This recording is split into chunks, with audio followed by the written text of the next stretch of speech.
Welcome to Unscripted and Unfiltered. I'm out of my damn mind. The space where no feeling is off limits, no truth is too tender, and no mask gets to stay on. I'm your host, out of my damn mind, and this isn't just a conversation.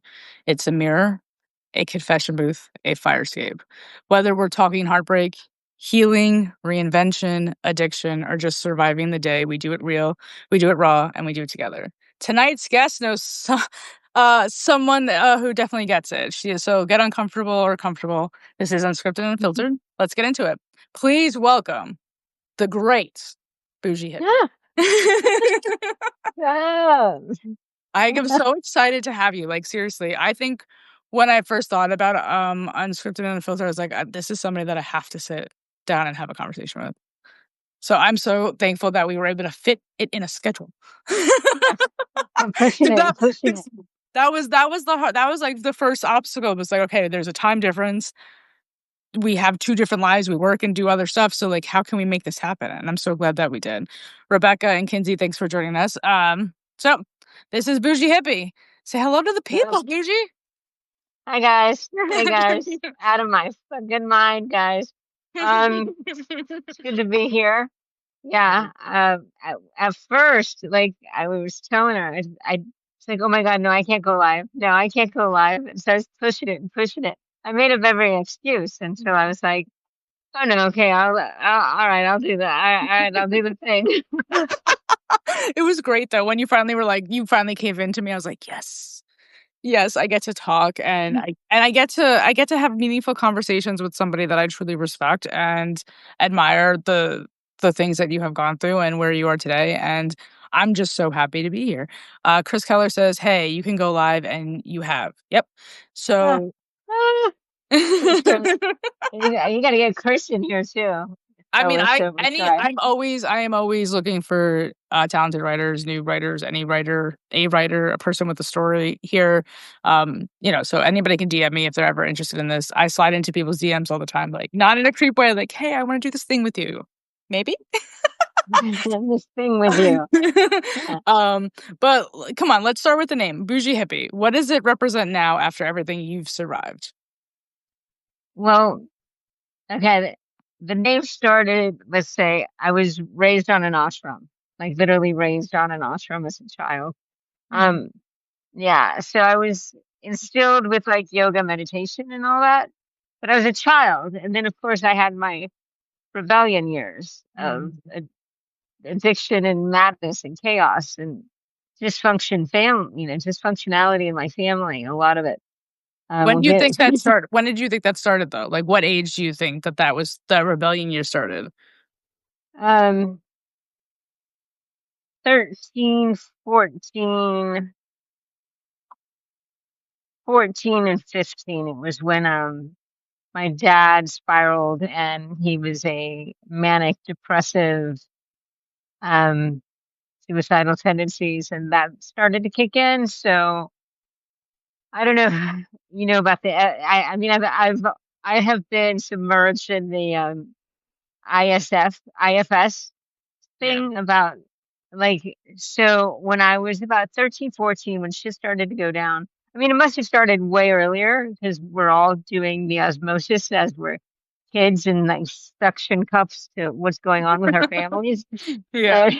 My addict started to creep in of like, let me protect you, and I have to protect the little girl. I did the post on this, right? Like I have to protect the little girl. And my addict crept in also because I don't know. I'm an addict. I'm like me, Sin. I'm not an addict, but an addict started to creep in when shit started to go down to numb out. And she developed into this like super sexual Aphrodite cokehead, like, I mean, the worst of the. It really sounds. It sounds similar. I'm pretty sure people are probably thinking that you guys look nothing alike to even have something similar. I'm like, do you remember Girl Interrupted with Angelina Jolie? Yep, favorite movie. Top 5. one of your top 5 for favorite movies, right? Girl Interrupted, right? That was Yeah. my best friend, me and my best friend's favorite fucking movie. You know how many times we fucking watched that? I'll stab this in my order. Like it was that movie was very symbolic of my life. And then 13 came out and it was like, oh Yeah. my God, this is the type of female I am all of a sudden. What the fuck is going on? Because this is the exposure that I have, right? Like it's okay. So in the Girl Interrupted movie, what is it? Renata Ryder, that's her, right? Yeah. Okay, so Winona. Yeah. that's the one that I resonated the most with her character, and she was, what do they call her? I can't remember. She was addicted to sex. Oh yeah. Yeah, Yeah. like she was, and I Nympho. was like, A yeah, nymph. yeah, Nymphomaniac. yeah, like she was something like that, and I was like, yo, yeah, I totally had that, and that time it was with men, and it was so easy to just do that with men. And it was just like, obviously, I trying to understand my life, right? So that movie is very impactful and impressionable, apparently, on some of the things that I just thought was okay because look, it's on the TV, you know? This is normal. This is Yeah, normalized, yeah, and it's like, cool. yeah. Well, I Yeah. love that movie. I still to this day. Yeah. Those are like Have you top. read the book or I think I read the screenplay and then I had to read the book. Yeah. So good. Oh, fuck. Apparently, I need to read. I should read the books then. Margaret and Berta Vix are joining us. If you guys don't know, this is Out of My Damn Mind, and this is Bougie Hippie, and we're just getting started here. You talked about, the little girl you need to protect. I think that was Innocence Lost. You wrote Yeah. about returning to the little girl in the flowers. In Xanax, you're spiraling through LA in stilettos. How do those two versions of you coexist now? Well, that's so Bougie Hippie is exactly the The in the between. dual, the in between of me. Because like um for those who don't know, I left LA, my toxic writer life. I was a writer in LA. Still am, I guess. But I ran away on a geographic, came to Mexico. And this is like, okay, let's say in LA, I lived in Venice Beach. My weekends were Venice Beach on my bike, totally hippied out. And then Monday through Friday, I'm in Beverly Hills in a Prada suit. Oh, So oh, wow. right there, it's right there, Wow. Bougie Hippie. And so then when I'm traveling through Mexico or any other country, right, I'll stop wherever, grab my bearings, and I will watch the hippies go by with like their backpacks, no shoes, totally fully tatted. And I'm like, I want to be that. I so want to be that. I I want want to to have be that peace. so, yeah. Well, I mean, I'm sure they go through their shit, right? But I want like to not worry about all the money that I like. Right? I want to be a hippie. I am a hippie because I'm a free soul, and I have turned my life to be like, from the inside out. I sold all my designer belongings in LA to move to Mexico and buy. Right. So that is my story. But so I still have my remote day job. Like I have to work. I love money. I like to go to yoga retreats, and I don't really like to camp. I don't really I get that. like so I like silk sheets. I like That's the bougie part of you that came from, California. there And you go. yeah, but California is both those things, right? Because I do feel Yeah. like hippie nation is over on that West Coast than here on the Well, East. and there's like a certain like, the where are the real hippies, just because you wear drop crotch pants, allowed in crotch pants doesn't make you a hippie, which is what in the book. That's exactly what my friend says. It's like you're not like you like money too much, and just because you wear bolly pants doesn't make you a hippie. But I do believe it is a state of mind. It's like being able to travel, sure, to leave what I used to think I needed. Like I needed all the things. I needed all the clothes. I needed all the shit that doesn't you can't die with, You're not getting into heaven with all the crap and all the money and all the cars and all the everything. And so all the drugs go with that because you Yeah. have to keep it up. And Oh my God. Like it's still, I can't say that was my past life. That Hmm. was like the last years and decades of my life because it can still creep in at any moment.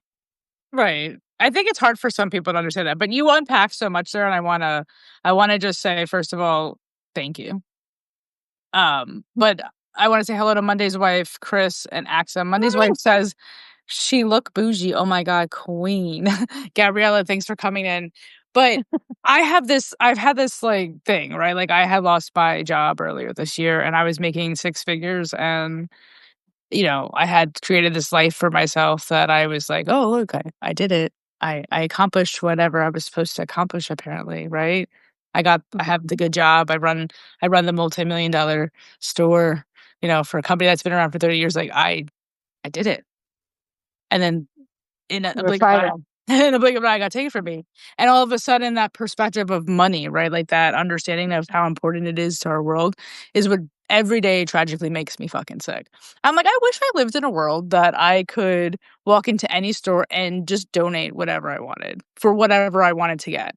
Like, there was no actual dollar tag, like, I just went and, like, people went and did their job because they liked doing that. They weren't getting compensated to do it. They were just, like, going and helping people because they wanted to, Like, Yeah. that type of Don't you life. wish that our world operated like that? Dude, I say it all the time. If money was removed from the world, what would everybody focus on? I mean, I'd be right here right now. Yeah, that's what's up. Well, Gabriella says, "What a beautiful world that would be." But it's like, why can't we create it? We're a whole bunch of humans, and if we would love something like that, how come we can't make that happen? Literally, somebody was just like, "Yo, we used to trade shit for shit, but let's Yeah. print something on a piece of paper, call it money, Yeah. and same shit." Right? It's just so fucking I sometimes wish I was around before money ever existed because that was probably really easy times, except you had to, like, not die. Oh God. There were plagues and shit, and Right, they of would everything, trade or just gold being and all that outside, stuff. being outside all No. all the time. When I was a kid, we used to have this fort and this forest in the back of my house back in Florida. And me and the neighborhood kids would do forts and like tree houses, and we have all these forts. So we would trade rocks. Like, I'll trade rocks for that Slim Jim, you know? How many rocks do you have? Like, still, you have to trade something, And you have to you give know? something to get something. That has always been a thing, but the fact that somebody implemented a piece of paper that had a dollar value ruined Yeah, everything. And yeah. Rebecca agrees. It says, "It is a very great idea, but that's why they say money is the root of all evil." Gordon, thanks for joining. All right, I'm gonna move to question number 3 because we're just chatting over here. Your sobriety journey included, like, AA, rehab, court ordered probably consequences. What parts of the structure helped you? What parts did you have to unlearn? Because you have a very different sobriety story than me, and I didn't even know what white knuckling was until you said it, and Ah, I had to actually look it up. I'm like, "Wait, what? What does that mean? What did I do?" I didn't even know I did that. you did. Like, You and did. I literally thought because I did it like that, like, it wasn't oh, then I must have not been an addict because I could just stop. So, No, like, I I think you, downplayed my own right. stuff. But anyway, back to you, though. And Like, I'm like totally that I commend you for being able to white knuckle it on your own and in your own, world, because I could not do that. I could not do that. I needed a fucking village. I needed a fucking jungle. I needed everybody and their mother to be like to to go somewhere to do it. right. So I mean, my first rehab was a yoga farm. It was a yoga retreat, you know, because I'm like, oh, I'll go sober up, and I did. I sobered up in the yoga retreat and cleaned the toilets and did the yoga and did the thing. And then the day I got out, I was using. So that didn't help. I mean, I've tried everything um once I tried to get sober. But I didn't try to get sober until the shit didn't work anymore. Like, literally, I- no more. I mean, I was a total pothead. For those that do not think that marijuana is addictive. I was a wake and baker all day, all night, wake up in the middle of the night, smoke my sativa, indica, all of it. I had like every kind of color and stash at my disposal. And so, um, I'm literally over here looking at my joint like I kind of want to smoke it, and it is the only thing that I haven't been able to stop. And I am very well aware that it is currently my pacifier, but I know there will be a day in my future that I won't be utilizing any type of substance to feel at peace. you might not. You might be able to smoke weed and not wake up guilty and not do it like a fucking addict. And amazing. If you Well, I can, mean, I don't wake and bake. I won't smoke until the night because I told myself when I worked, and I worked 8, 9, 10 hour days, I didn't smoke. So just because I don't have to go into a building doesn't mean I can smoke all day. So I set that boundary with myself. question for you. Do you drive Stone? I No also lie. I have, and I do. Uh, uh, I used to smoke cigarettes, so I stopped, and it like that was directly related to like driving or like other things, right?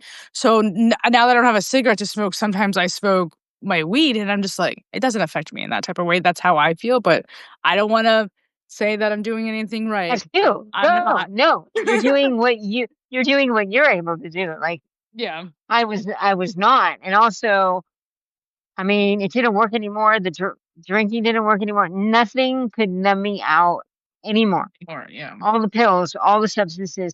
I was just getting darker and it was darker and darker to the point of like, I want to die. So I got sober after calling a suicide hotline. I was at work during my lunch hour and I call a suicide hotline. And I did write a movie about this. It is on Amazon Prime called Undateable John. Undateable John. Undateable John. Okay. Yeah, Joan Jett's company paid for the movie. She's in the movie. A lot of good people are in the movie. It's on Amazon Prime. But anyway, I'm not plugging the movie. Um, maybe a little.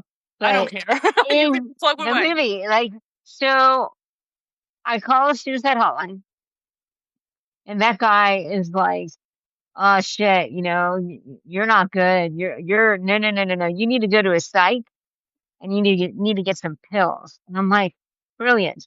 Because I had just done the geographic from New York to LA and I had maybe 5 psychiatrists on call to give me all the pills that I wanted in New York when I was living in New York. When I get to LA, um, I I hadn't gone to a psych yet because I had moved and I was still okay on just the weed and drug dealer pills, which were what OxyContin at the time, which was I mean Xanax for sure. But I liked I mean I I liked Ativan, I liked Klonopin, I like Yeah, I mean I could your body was definitely different than mine because you like the things that I thought never worked. K pins and Ativan oh didn't do shit for me. I love it. So I love Love my it. Xanax. I was very Xanax. My Xanax bottle came with me everywhere. That bitch was with me Everywhere. at all Yeah. times. And all times. In The fact that all she doesn't baggies live and next to me anymore is kind of crazy. That's like getting off of Xanax is probably I give myself a bigger round of applause than anything else, honestly, because pills that the doctors hardest. prescribe to you, the hardest. The hardest. Yeah. Big pharma. Big pharma. Yeah, we can. That's a whole other That's that's a a whole whole tunnel, and we could totally. I mean, I could totally explore that, but that is, I mean, that was probably one of my most mind blowing moments of my life, knowing that I had a psychiatrist look at me and tell me that I should have never been prescribed Xanax for 10 years. Like at some point, a doctor should have been like, "Why are you still on this?"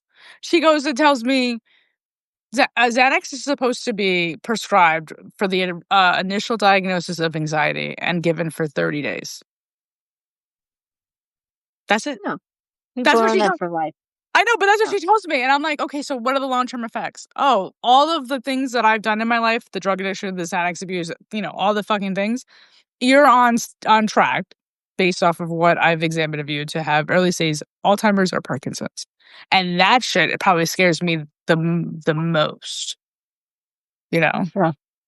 So Sure. then it's like, okay, yeah, I enjoy doing the drugs, but like when I think about that version of me, she's probably not gonna be very happy with me. Or maybe she's like, "Thank you, you gave me a break. I finally can just be crazy." I don't know.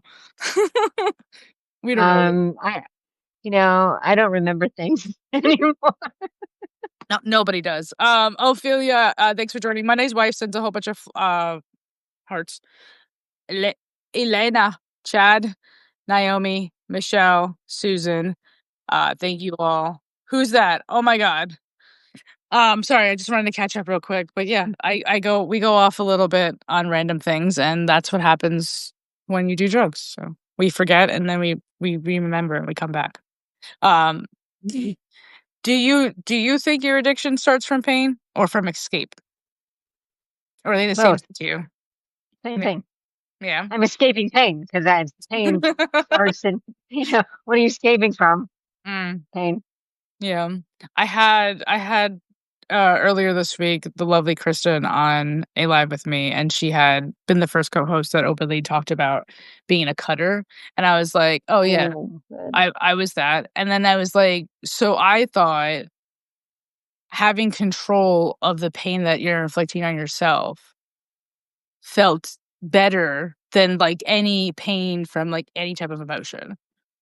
So I think that's like the first like addicting pattern I developed within myself to just kind of like separate from, whatever was emotionally hurting me Mhm. and just physically I can control it then. Right? That's a crazy OCD type of thought. Oh, no, I want to on that because I know a few people that cut.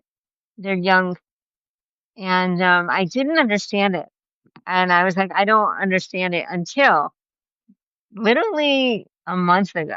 Okay, a month ago, I was in and out of my situation stuff that I have so Okay. written about. Yeah. Huh? You wrote about it, Yeah. right? Yeah, yeah, Oh yeah. Oh yeah. And the first one was like, oh, he's the asshole, he's the asshole, and then the second one, I'm the red flag, the reckoning. I am the red flag. I am the fuck up. And when I realized that he might realize that I'm the red flag and I'm the crazy, I was like, I was walking down the street and I'm like, oh, I just want to cut myself. And I was like, wait, where the fuck did that thought come from? I Mm. have never had that thought before. I have never, it's like, I didn't feel like drinking. I didn't feel like doing drugs, but I was like, I could, I want to, Well, maybe where in that's my why. psyche?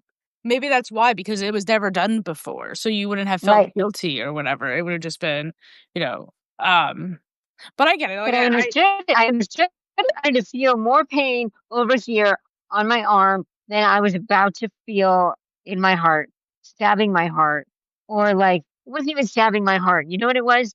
Oh, I can't have that guy or that thing to use. mm, So I need something else to use. And I can't use what I usually use, which is drugs and alcohol. So I need to cut myself over here. mm. Yeah, but like I adore you for being able to acknowledge all of that within you, to know your own Yeah, I patterns, mean, you know. that was a pattern I had never heard before. And so But you were able to pull it all together, and that's, sure. I mean, that's That takes a yeah, lot of time that's yeah. of Romantic fugitive has joined. stuff. She's so So now, okay, now we can start. Now we yeah. can Oh yeah, start. sorry. She was 25 minutes late, but we could start now. Thank you. I love everybody who has joined us and is with us. If people don't know, I'm out of my damn mind, and this is the great Bougie Hippie, and we're just sitting and we're talking, and we're closing out July, making sure we have the important conversations because yo, time difference is 2:25 a.m. there. Oh What my are you doing god. up? Are you just, yeah, why She are you just not in heard the she just rave? heard her She just, alarm. No, she's getting back from the rave on time, you know? she, she said she was gonna put an alarm on. Monday's wife said that's good finding sin. So yeah, like the fact that you were able to do that is, hats off. That is, I snoozed my alarm. Monday's wife is 7:30 a.m. So we have people that are in other parts of the world, and that's amazing. All for Yay. you. She did it all for you, Sin. All right, so we'll move on. I said I white knuckled my sobriety. You had systems, some chosen, some forced. Do you think our stories would have looked different if we switched paths? I don't think I could have done it because I did have to go to, so this is let's back up to the psychiatrist that Mm, I ended up going to, looking for pills, looking for any kind of script I could get, said, go to AA for 30 days and I'll give you the script. And I was like, all right, I'll go do that. You know, I could have gone any other psychiatrist and gotten the script, but this particular one was a 12-stepper. And I was in such bad shape, in such, like, I mean, it was dark. I just wanted to die. Nothing would fix me. No drugs, no pills, no pharmaceuticals, nothing would make it go away. So I said, well, I'll go. And I went to a meeting. And I'd gone to meetings before, maybe casually, been like, it's not my thing. I'm out of here. I was not ready.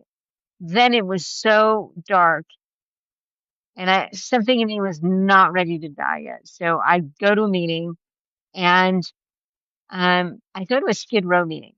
And I am currently writing about this first meeting that I walk into in a Skid Row meeting. And I was the only white girl. Um, and I felt at home because I was like, okay, I can't go to a Pally meeting. I can't go to Santa Monica meeting. Like, I didn't want to see anybody I knew. I didn't want to. I didn't want to. I didn't want to. I didn't want to have to show my face.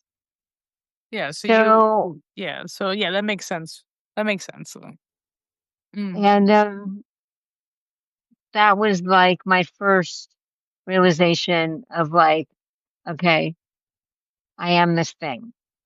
And I had never in my life, years, decades, of numbing out. I would say partying was in my teens. I stopped partying once I was 21 and legal. You mm, know, once I was yeah. 21 and it was legal, the party was over. Like, it had Yeah. not started. It was over. I was dark. I was cheering for I was cheering for NFL Bucks, doing all the fucking cocaine that I could put up my fucking nose. And that was not a party. That was just like something I had to do to live. Yeah. Like, I mean, for other reasons too, for like, I couldn't eat, I had to be skinny, so I did a lot of coke. That's where it all started. Dude, I have always been a thick chick, right? So when I was doing cocaine, I was like, "Yo, I'm gonna be so fucking thin." Do you know how fucking big I got on cocaine? I got so I had I had the reverse effect because I didn't have the financial means to have it all day every day to curb my diet for days. I only curb my diet for like 8 hours, and now the next 12 hours I'm eating, and then so it Right, was the like binging. Right. yeah, so my body was like, "What the fuck?" It was a so that backfired on me. That was my personal Mhm. experience, but I definitely knew girls that got very thin because of the amount of cocaine that they did. Um, but I was more concerned of, like, health, like, are you okay? Like, are you Health. no, obviously. Like, what to say? But for them to, like, at least tell me, like, not at all, but this is what we're doing." Okay, fine. Wise woman, wicked tongue, I love your name. Thanks for joining. Mhm. Alright, well, let me move down a little bit on my, Your cheat sheet. well, it's my questions, and it's just to help Yeah, I like the question. it's just an interview debatey sometimes style conversation, but um it's all for good, all for knowledge. Um, what's the most misunderstood part of your story, especially for people who only knew the version of you that writes well? Um, Well, let me just grab that compliment right now that I write well. Um, You write really well. I love your I, writing. Your writing sucks me in, and it's very descriptive enough that I can like I feel like I'm a part of the chaos.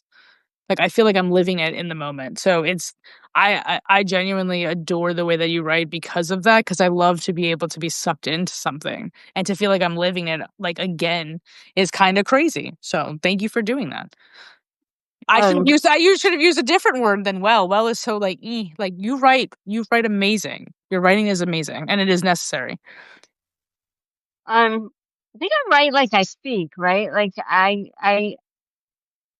somebody taught me that in LA that like my writing was, oh, let's backtrack to. I was a working at William Morris Agency as a junior assistant. This is a couple of decades ago when my writing career happened. I mean, I started writing first like angst rock and roll songs and stuff when I was a teen in my rock band days.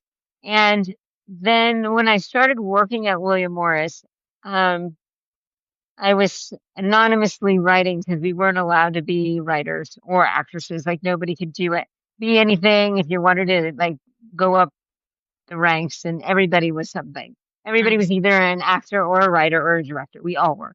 And so I submitted a script for coverage as uh, one of my very first scripts that I wrote. And it came back as like, this is the worst piece of shit. Like, do not pass go, put it in the trash, do not give it to your clients. Like, this is Oh, like, this should be the example of the worst script ever. And I was just like, does this damn. person, I was thinking, yeah, does the person that did coverage know that it was me that submitted it and like did that on purpose? I don't know. I don't think so. But, I think anyway, they were brutally honest apparently. yeah. But, so I could have said like, "Oh, I'm never doing this again," but instead, something in me said, "Oh no." I mean, I went to school for fine arts and college for fine arts and writing and art and ballet and all of it. But at that point, I went to script writing like 6 months intensive because I had all these stories, and I'm like, now I have to do this. Now I have to challenge myself." And I did. I think I wrote like maybe 10 other scripts, and finally one got picked up. Another one got picked up for a pilot. Another one made it to a movie. And I guess what, going back to your initial question, was like that writer back then trying to do TV and film, which I still do. I'm not going to say I jumped Hollywood. I'm never going to try not to sell something. I'm still trying to like email my agents going, "Hello, I am in Mexico, but think Still of me, relevant. the Still bullshit, relevant. the bullshit." So I'm still relevant, but I'm not, I am a hippie. I am now the bougie hippie. And so after those days or that type of writing of the buy me now, like, because everybody has a story, everybody has a script, everybody has a script, every fucking waiter has a script, everybody has a script in Hollywood. And so that is like my friends or people in the business or people that, whether I was good or not, I still sold. But now I feel like Substack, let's praise Substack at this moment. Um, we can write whatever we want, put it out there, and not give a shit if we have 1 like or 2 likes or 10 likes or 100 likes or whatever. I'm watching some people like, how do they have hundreds of thousands of likes? Like at first, when I first got on 3 months ago, I mean, I got on in April. Mhm. Um, a friend of mine was like, "You got to get on, you got to get on," and so I just, I did, and I was like, "Oh my God, I have one follower, 2 followers. Oh my God, 2 followers." And then it was like, I didn't care about followers anymore because I started like reading everybody going, "Oh my God, everybody's fucking amazing. Everybody is like dumping their soul. Everybody's like really putting their shit out there. The fuck." And Mhm. so that was like, well, fuck that noise. I'm gonna put my shit out there, and I am gonna like just barf it on the page, purge it all, you know, and I do not care. And then that's when it was like, oh, people are liking what I have to say. People are liking it. Like, let me go even the darker I would post, the more likes, right? Because that's what I gravitate to. I gravitate to the serious, dark, trauma addict. Give me like some wicked dark shit, and I'll be like, oh my fucking God, this person, whether it's true or not true, like it's all true to me. And uh it made me want to be like, oh my God, okay, I can I can say what I can say what I say in a 12-step meeting in my fellowship AA rooms. Just like that. And I can put it out there and I don't care. My mom is like, you really got to put that out there for the universe to read. It's your truth, and I think that's what's the most liberating thing about Substack. There is so much things that I have written and I have put out there that is still they still haven't found who they need to find.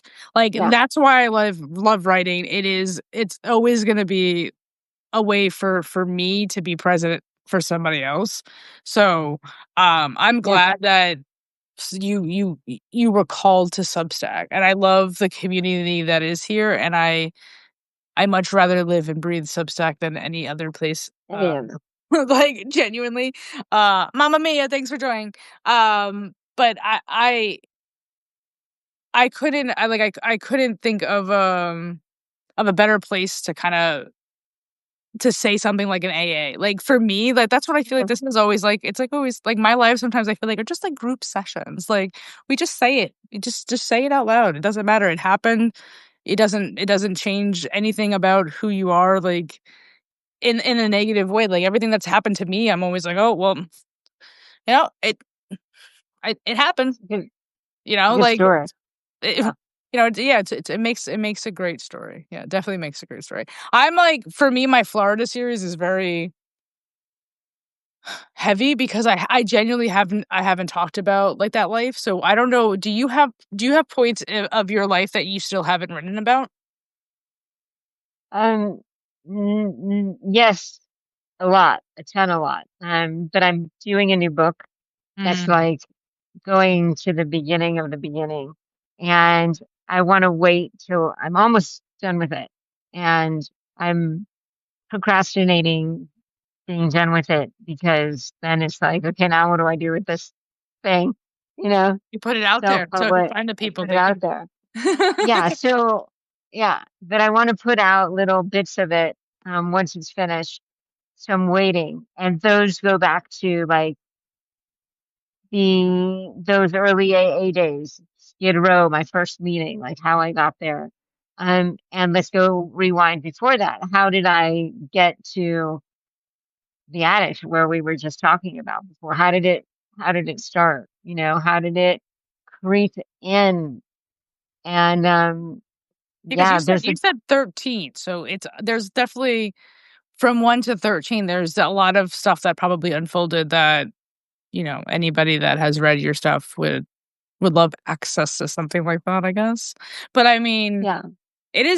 I personally feel like it is very difficult to write about your life if you haven't really healed from it. Hmm, So I think for me, that's true.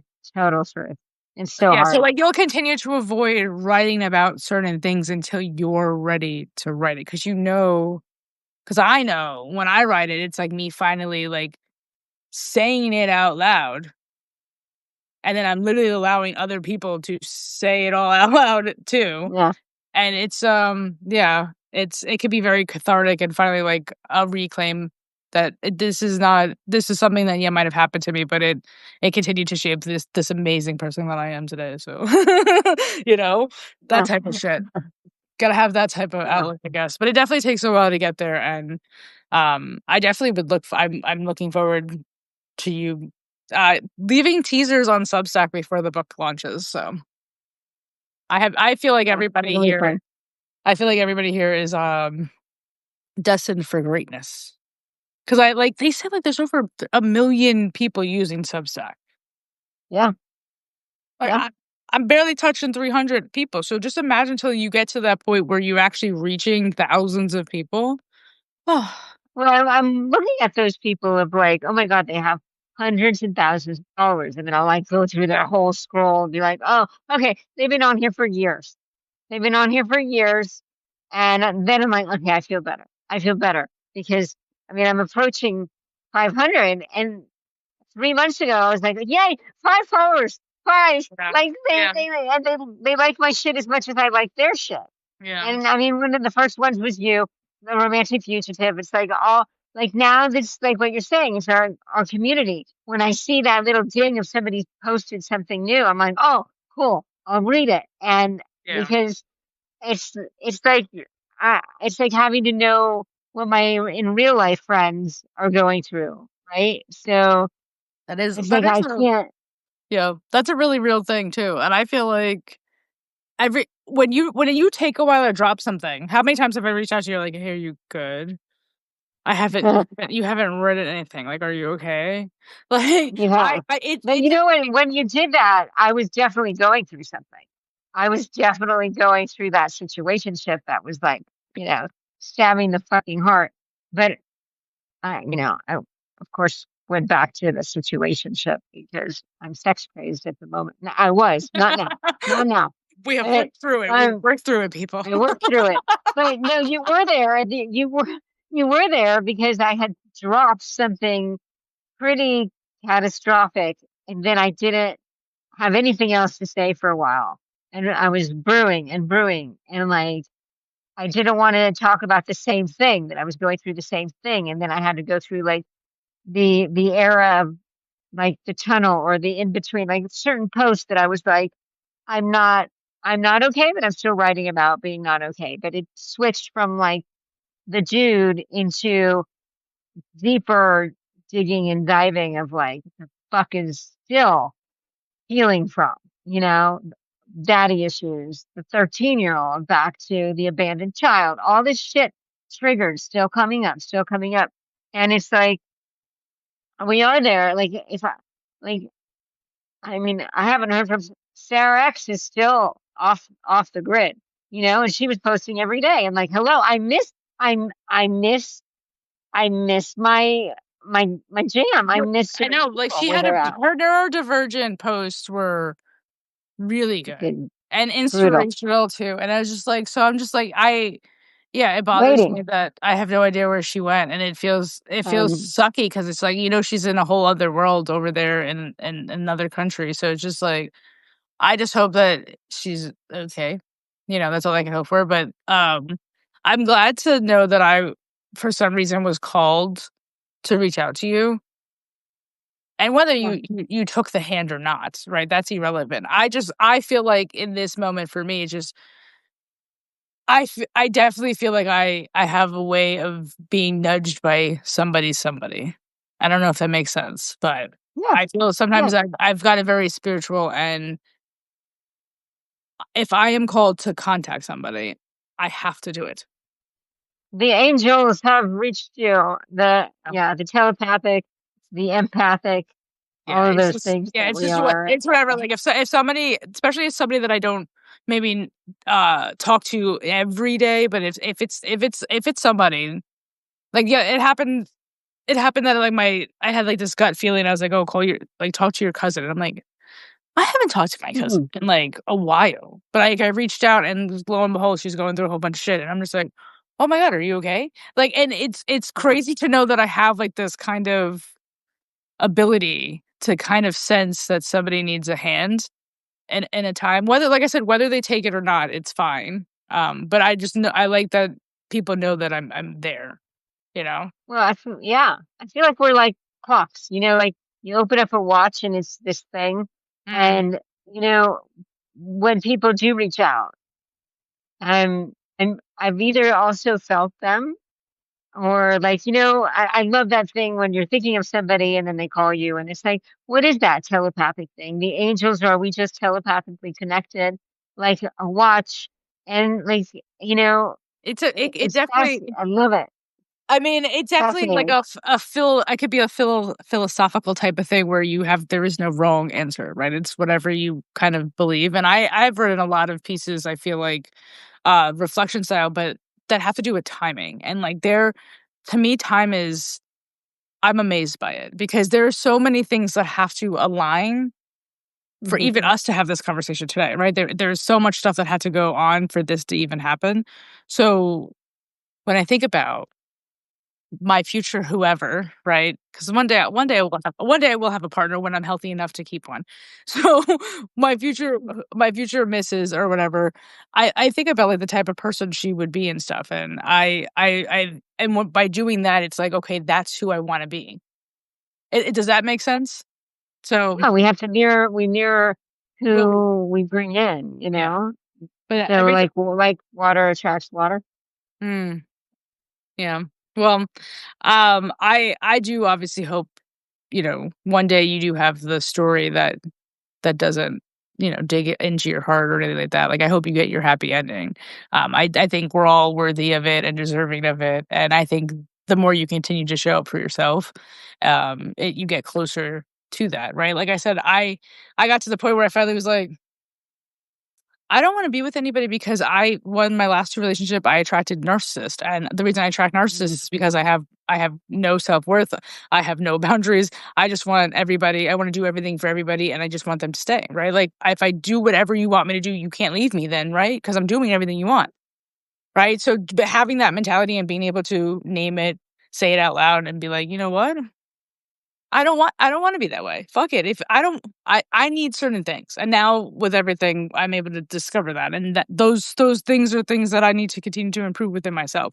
So every time I sit and I have a conversation with all of the lovely co-hosts that I've had, I genuinely feel like these are necessary conversations for me and my healing. So thank you for always being a part of it and Yeah. supporting it. I want to back up to the narcissist thing though. I used to blame myself for attracting narcissists. I'm still attracting narcissists. I'm still attracting my father. I'm still attracting all these things. And then I read in a post somewhere, it said bullshit. You know, there's just, there's narcissists everywhere.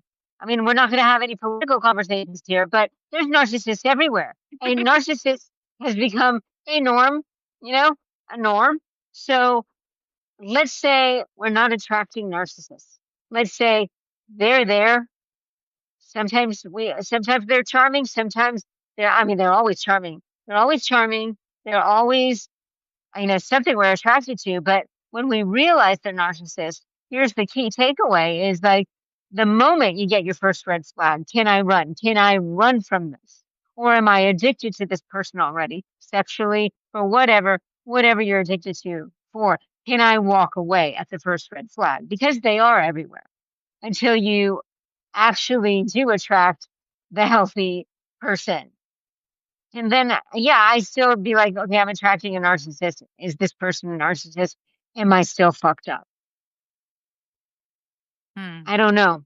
I think I they're mean, just yeah, there. I don't want to keep yeah. saying, oh, I'm still fucked up. Oh, I attracted another one. Like, they're everywhere. I think okay, so I think what you're naming is a bigger cultural issue, right? Because of maybe the things that I said that I was so impressionable on me as a kid, Hmm. just movies and things. So now we're all exposed to so much stuff on our phones. So don't you think a lot of us just feel like we're probably entitled to certain things because of maybe the way that they're wired and the exposure that they have and stuff? So I get that understanding of they're everywhere. And that is unfortunate. And there should be more people that are able to sit with their own shit, look at themselves in the mirror and be like, you know what? Sometimes you're a fucking scumbag. Sometimes you've done some shitty fucking shit. Like so everybody should be able to sit there and be able to do that. And if you can't, then you're not at the level that I'm prepared to have any type of conversation with. That's how I feel. Right. And then I have Right. the opportunity to just be like, okay, cool, I'm leaving. Bye. I feel like lately I've been attracting very toxic people. And I'm like, I've been very open about, hey, I'm just looking for a friend. And it is very hard for lesbians to be friends with other lesbians, but I really genuinely just want gay friends because I don't have any. Even if they're toxic, because you just said No, I if they're know. That's what I'm toxic, will saying. you be No, friends? I don't want them like that. But that's what I'm saying. But that's what I'm like. Why? Why? I'm like, but now I can tell it sooner. And I'm over here like, I'm not. You're not. I'm not here for anybody to disrupt my peace. If you're gonna add value to it, cool. If not, then you can move. Like I'm not. And I don't mean to sound like an asshole, but like genuinely, like I don't have time for people that aren't adding to something. And that's just Right. my well-being, my peace, my happiness, my sanity. Like if you're not adding to that, then I genuinely, you can go left, right, up, down, Stage left. Yeah. bye. Like, and I'm not gonna lose any sleep about it, and I'm not gonna feel bad about it. And I don't mean to like I'm like, I don't know how that comes off to people, but that's just the reality of it. That's where I'm at. That's where I'm at. And I think we all have those different versions of our healings. And right now I'm in a very, I guess, protective state. Like my peace is important and my dog is important. Let me see your dog's face. That was so cute. I was like, Onyx Hey, always buddy. Hey, he's buddy. he's sleeping. He's so rude. He sleeps everywhere. But he's the perfect dog because I genuinely wear all black. So me and my dog always match. Your dog's name? My dog's name is Onyx. He's the Onyx. protector. All right. Let me switch over to another question. I wanted to know, how do you know when you're writing your truth, not dressing up your trauma in beautiful language? Mm. Usually when I when I'm editing and editing and editing, and it's sitting up there in drafts, and I don't even want to look at it anymore, and I hate it, but it's still there. I won't delete it. I know it's a truth when something happens, and I just have to purge it on the page, and I don't even like I don't I don't edit it as much. I don't, and it has to go out. It has to go out at that moment. It's like, I have to do it now. I Mm, can't eat. I can't sleep. I can't do anything. It's got to go now. And yeah. that's when I'm like, oh, okay. Then the next day I'll read it and be like, oh, there's nothing I want to re-edit even, but it's those that are scary because it's like, oh, what's coming? What's going to take a, it's like, it just has to fill on the page. And so it goes, but it's the ones that I'm re-editing and editing because I'm like, I can't possibly divulge this yet. So I have to like frost it up with some frosting and some, cherries and make it look pretty. And then I'm like, I hate it. So I I don't, I love that you're honest about how you write. First of all, I mean, I find myself, if I don't cry after reading my whatever right. post, then I Yes. don't then I don't post it until I cry. Like when I cry at my own writing, then I'm like, "Ugh, yep, that's it.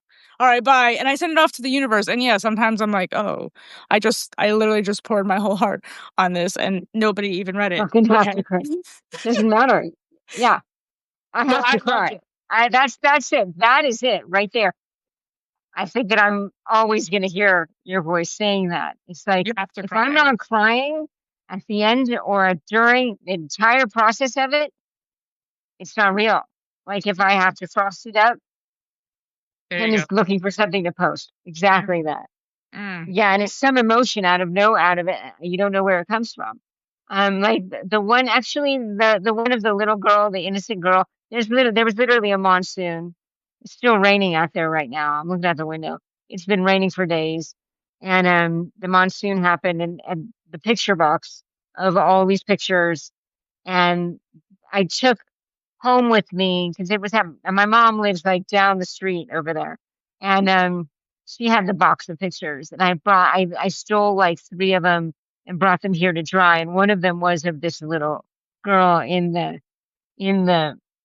flower field, and I kept staring at it, and one of you guys had DM me in that moment of like, how you doing? And I'm like, oh, I'm crying. You guys, and I sent him the little picture. I'll say who it is. It's Fortune Rooted, Corey. Said, what are you doing? I'm like, yeah, I'm this little girl. He's like, so are you writing about it? I'm like, it's in a minute. I just fucking freaking out over like, but it was coming, right? It was coming of, I think the next morning or that 2 a.m., 3 a.m. is the wake up hour for me, where I'm like, just blah. And then it came out and I put it out and yeah, um, I mean, that post has a lot of positivity in the amount of love that it received, so hopefully it didn't take too many edits because I think it no, was I don't think I yeah. did. And yeah, Yeah, I think just I did, but I think that resonated that's why it resonated with so many people. Like, I it think was we a good all one. yeah, I think we all understand, well, I think sometimes we all get to the point where we understand how important it is to remember, like, all of the versions of us and And, sometimes hug all of the versions of us because, and yeah, yeah, for for I pulled right? out this other picture of when I was like in the rock band and so drugged out on the floor, like just like, you know, and I'm like, oh my God, this is who I've had to escape. This fucking beast over here Mm, is like who this little girl. And it's like, that back to they were yelling at each other, crying at each other. And it was like, I finally had to,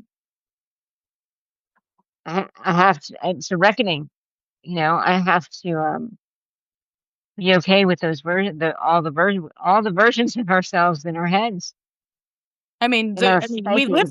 we lived it, right? Real quick though, Romantic Fugitive said you will fit in Berlin. Monday's wife said you can be a psychologist. Are you talking about me or Bougie? And then Welcome in Kane because I don't know how to say your first name and I don't like to butcher his name. But I genuinely feel like I have always felt for a long time that I've lived a lot of lives already and I'm only going to be 36. Yeah, So when I think about, like, a future me, it fucking freaks me the fuck out. It's like, how many different versions of me are there gonna be? And, like, is it normal to have any? And then I came to Substack and everybody's talking about, like, all of these different lives, all and I'm these like, "Oh, things. oh." Again, I've thought I was out of my damn mind for at least 15 plus years at this point, okay? Okay, so I'm going to call you on your shit right now because why? Back up to why 12 step works for me. The only reason, okay? Now there's many reasons, but when I walked into a room, and granted, you white knuckled it and you've done it on your own, most of it, but when I walked into a 12 step room and I heard all the fucking stories of all the crazy people in the room, I was like, oh, okay, I'm not so fucking out of it. I am not the only one. And that is what kept bringing me back to those AA rooms because I was like, these are my people. They are fucking crazy. They talk about their crazy shit. And these are my new friends. And I slowly had to let go of my party friends um, because that's all I had, degenerates. And so it started then. And Mhm. that is why. So I walked into a room of people younger than me, older than me, all walks of life, but all of those people that I would have been partying with, but that I heard their stories and this is what we're talking about, or this that we go through in Substack. That is why Mm, it worked for me.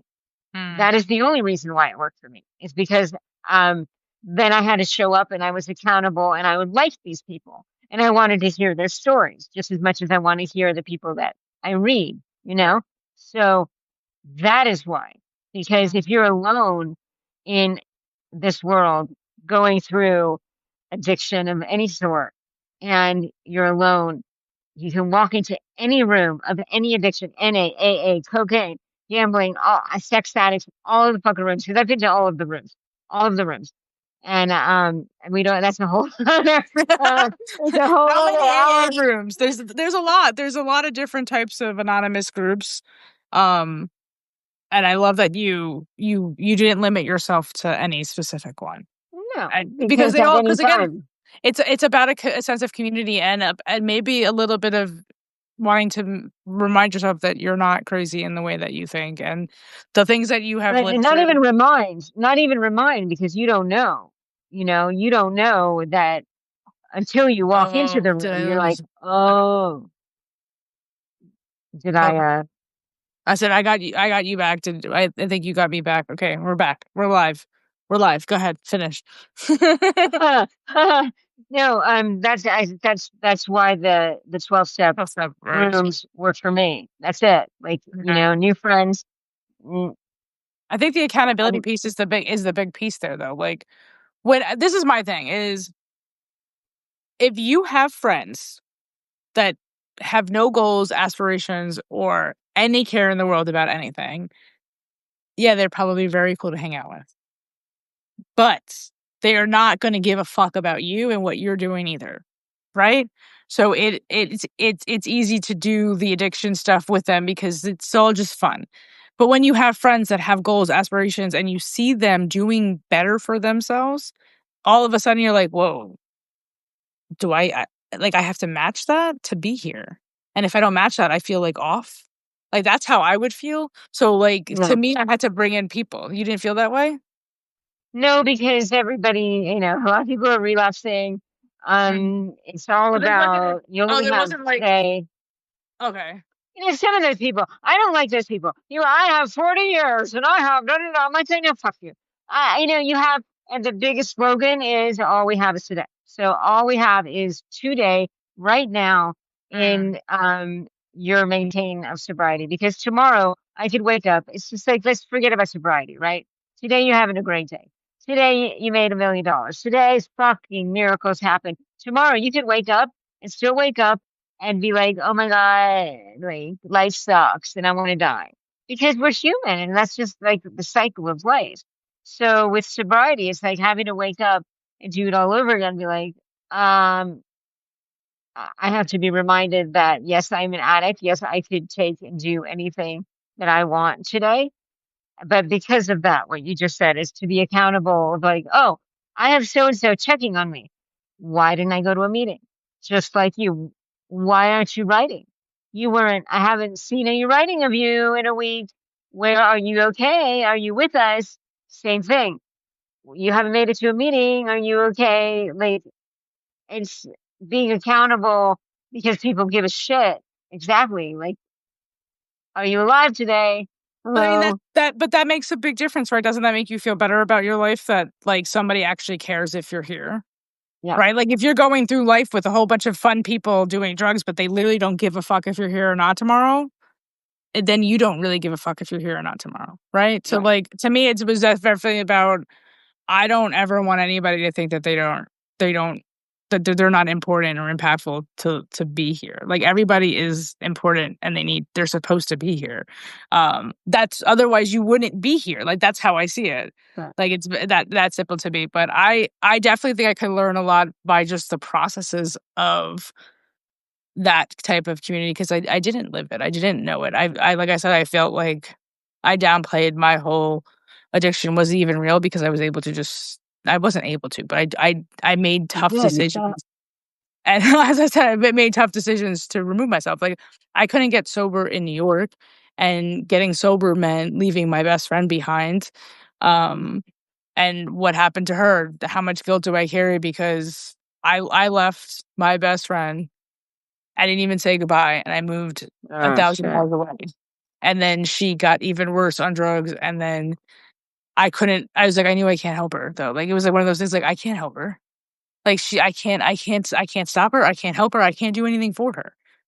What I can do is something for me, and it's gonna say, "I'm leaving you behind," and I that ate at me every fucking day for years, till this day, because why? She's sitting in prison. Did I do that? Mm. Did I not help that? She hasn't had a relationship with her son, like, she doesn't he's gonna be 15, she doesn't even know him. She's been in prison for most of his life, so it's just like, could I have been better? Should I should up better? Could I have been a better friend? Like, there's a lot that I had to go through to even just be sitting here, and there's a lot of guilt and who was collateral damage, you know? So, Yeah. but I Okay. also know the people that I used to hang out with when I first lived here, and they're either in prison or dead. like those are serious options for most of the people that I used to do things with. So it's just like, for some reason I'm here, and that's all that I can I can really say and be happy about, I Yeah. guess, you know? Um, whew! Well, I am I'm, I'm so thankful that you came and sat and spoke with me today about a lot of this, because I don't think I have had the opportunity to speak to anybody that has really written about it and has gone through it, like, lived it, and I have so much respect for your journey and your path and everything that you continue to do to show up for yourself, because, like you say, it's not like you're not an addict, you have to every day choose to not be, and that is a quiet battle that nobody really fucking talks about. It is hard. It is very easy for addicts to just be like, "You know what? I don't wanna do this anymore. I don't wanna pretend to be an adult. I'm just gonna go get high because I don't care. I don't care about me, I don't care about anything." And the fact that you do care and you are here, I appreciate, and I'm so glad to have met you on this platform, genuinely. So, thank you for doing this with me, Ditto. honestly. Um, Ditto. And well, thanks to everybody, all the sober tribe out there and the ones who are not that showed up today. Hi. yeah, I mean, sober or not, like, I mean, I would prefer to have a lot of sober, people join us, but I also would be happy to welcome an addict to the chair and sit and talk to you. You know, I would love to be able to help people understand that they have a lot to offer. And, you know, once you can find your community, it makes it easier to stop doing those things, right? And Yeah. start feeling those things. Well, before we leave, living in Mexico now, does peace ever feel like a loss? No, it's a game. Mm, It's a game. It's yeah. like I'm in a other whole time warp. Everybody's slower here. It's so slow. It's like, and people complain about traffic, and I'm like, dude, I'm from LA. So fucking 6 hours in traffic. What are you talking about? Traffic. Shut the fuck up. Yeah, I feel like we understand that, because I feel like I understand that very much, because even though I wasn't from LA and no, I've never been to Mexico, I'm from New York, and that's yeah, probably just as comparable to LA and traffic and everything sure. that you would have to deal with there.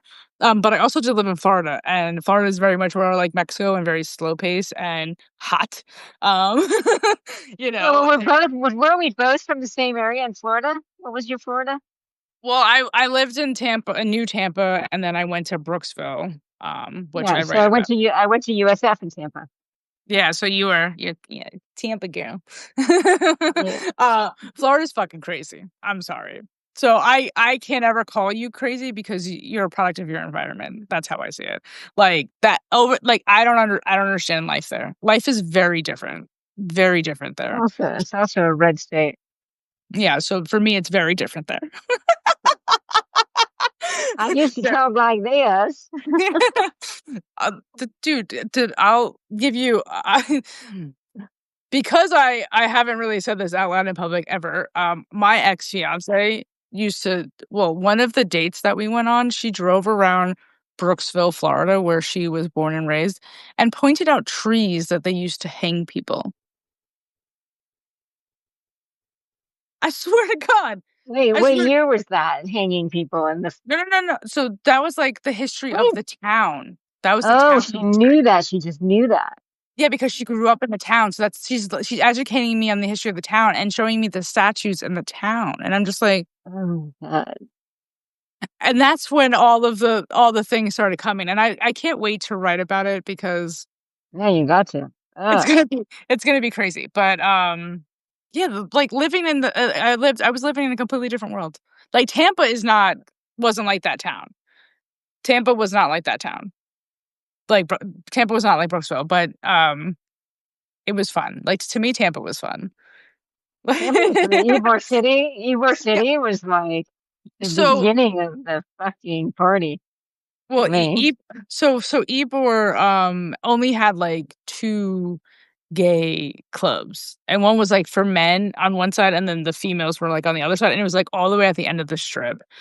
But I actually wrote about it. I actually had a very negative experience in Ybor, and it was Yeah. interesting because I'm from the Bronx, New York, and I would have thought like something like rape would have happened at home, not in Ybor City. But I could still remember the parking lot that it happened in and everything, and I'm just like, I cannot believe that that happened in Ybor City and not, like, the Bronx. Like, I had to like, there were so many opportunities for it to happen to me in the Bronx, and instead it happened in Ybor, and it was just, like, fucking weird as shit. It was a really weird situation, but I did write about it, so it's out there. I openly talked about being a rape victim that never talked about being raped, so, Oh, life is send me life. that link because I'd like to read that one. That was a good one. Um, yeah, I definitely will, but that's one of the ones that it was a while down, so depending on who gets what and when life happens, people see what people see. That's why I said a lot of what we've written hasn't even found the people it needs to find yet, and that to me is, like, the coolest power in it all. Alrighty. Well, I don't wanna continue to keep you for too long. Like I said, I do appreciate you. I didn't even get to, like, half of my questions, so that means you're just gonna have to come back, right? I wasn't too bad. This wasn't too bad.